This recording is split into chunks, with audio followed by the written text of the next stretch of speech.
جی عزیز دوستو، السلام علیکم۔ آج ہم ختیجہ مستور کے مشہور ناول آنگن کے تنقیدی مطالعے کے حوالے سے لیکچر نمبر 2 کو لے کر حاضر ہوئے ہیں۔ اس حوالے سے پہلا لیکچر موجود ہے، اس کا لنک آپ کو اسی ویڈیو کے ڈسکرپشن میں مل جائے گا۔ دوستو، ترقی پسند ناول نگاروں کی فہرست میں شامل ختیجہ مستور کا ناول آنگن اردو کا ایک لازوال ناول ہے۔ ناول میں جا بجا ہمیں ترقی پسندانہ عناصر بھی ملتے ہیں اور سماجی زندگی کی جھلکیاں بھی ملتی ہیں۔ انہوں نے روزمرہ زندگی کے مسائل کو بھی عیاں کیا ہے اور تقسیم برصغیر کے دوران جو سانحات ہوئے، جو فسادات ہوئے، ختیجہ مستور ان کی عینی شاہد تھیں۔ چنانچہ اسی اثر کے تحت 1962 میں ناول آنگن تخلیق کر کے تقسیم کے کرب اور اس کے اثرات کو نمایاں کیا ہے۔ یہ ناول صرف ہند و پاک کی تقسیم کی تاریخ ہی نہیں ہے، بلکہ اس دور کا پورا سماج اس ناول میں سانس لیتا ہوا محسوس ہوتا ہے۔ بلقیس امین اپنے تحقیقی مقالے، جس کا عنوان ہے ترقی پسند اردو ناول کا تجزیاتی مطالعہ حقوق انسانی کے تناظر میں، اس مقالے میں لکھتی ہوئی کہتی ہیں، ناول آنگن صرف ایک گھر کا آنگن نہیں ہے بلکہ پورے معاشرے کا آنگن ہے۔ انہوں نے سیاسی، سماجی، معاشی اور معاشرتی مسائل کا جائزہ لے کر بھرپور تجزیہ ناول میں بیان کیا ہے۔ ناول تحریک آزادی کے پس منظر میں لکھا گیا ہے اور ناول میں ایک مسلم گھرانے کے مسائل کو موضوع بنایا گیا ہے اور ایک مسلم گھرانے کو علامت بنا کر دراصل اس وقت کے سارے مسلم گھرانوں کے سیاسی، سماجی اور معاشی صورتحال بھی بیان کی ہے۔ یعنی یہ آنگن سارے برصغیر کے گھر کا آنگن ہے۔ ناول میں گھر کے اندرونی مسائل کے علاوہ گھر کے باہر کے مسائل کی گونج بھی بڑی واضح سنائی دیتی ہے۔ مصنفہ نے آنگن کو مرکز بنا کر دراصل انسانی زندگی کے نشیب و فراز کو اس ناول میں بیان کیا ہے۔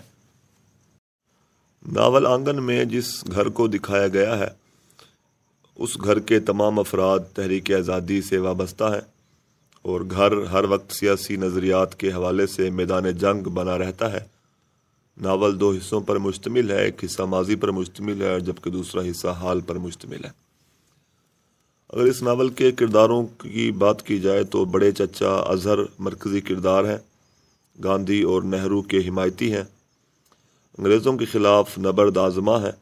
بڑے چچا کے خاندان کا ایک فرد صفدر، ذہین، ہونہار کردار ہے، مگر معمولی کسان کا بیٹا ہونے کے باعث کسی محکوم کی زندگی گزارتا ہے۔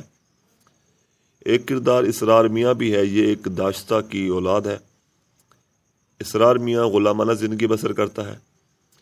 کسم دیدی بڑا جاندار کردار ہے، انگریز سے نفرت کرتی ہے، ہندو مذہب سے تعلق رکھتی ہے اور مذہب کی بنا پر ظلم و ستم کا بھی شکار ہوتی ہے۔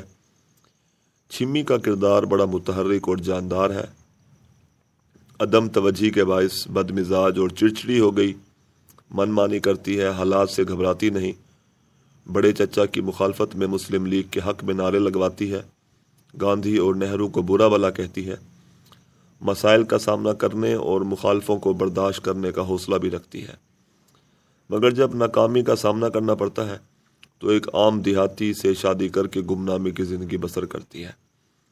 ناول کے اکثر کردار اپنے عہد کے نمائندہ ہیں اور معاشرے کی سماجی زندگی کی سچائیوں کو پیش کرتے ہیں۔ یہ کردار فلسفی اور آئیڈیل نہیں ہے بلکہ حقیقی کردار ہے۔ یہ کردار خاندانی ماحول میں رہ کر قومی اور سیاسی مسائل کو بخوبی پیش کرتے ہیں۔ عالیہ کا کردار مختلف انسانی رویوں اور جذبوں سے متعارف کراتا ایک مرکزی نمائندہ کردار ہے۔ یہ کردار منفرد، مثالی اور آدرشی کردار ہے، بے لوث اور حرص و ہوس سے پاک ایک کردار ہے۔ یہ کردار سیاسی سے زیادہ سماجی کردار ہے۔ عالیہ مادی آسائشات اور راحت کے مقابلے میں محبت کے جذبے کی اسیر ہے۔ صفدر کا کردار دنیاوی آسائشوں کے مقابلے میں اپنے اصولوں اور نظریات سے دستبردار ہو جانے والا کردار ہے۔